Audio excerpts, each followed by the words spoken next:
আজ রাতে ইরানে খুব কঠোরভাবে আক্রমণ করা হবে বলে মন্তব্য করেছেন ডোনাল্ড ট্রাম্প।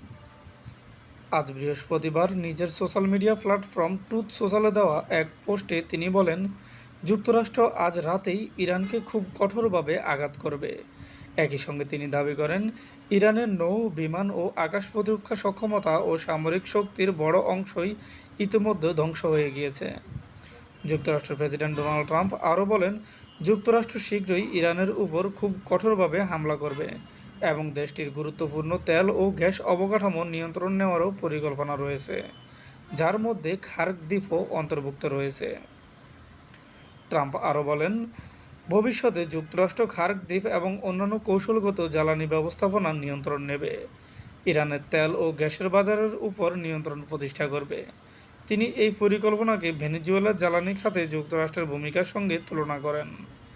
এদিকে ওমান উপকূলে মার্কিন হামলায় 3 ভারতীয় নাবিকের নিহতের ঘটনা ঘটেছে।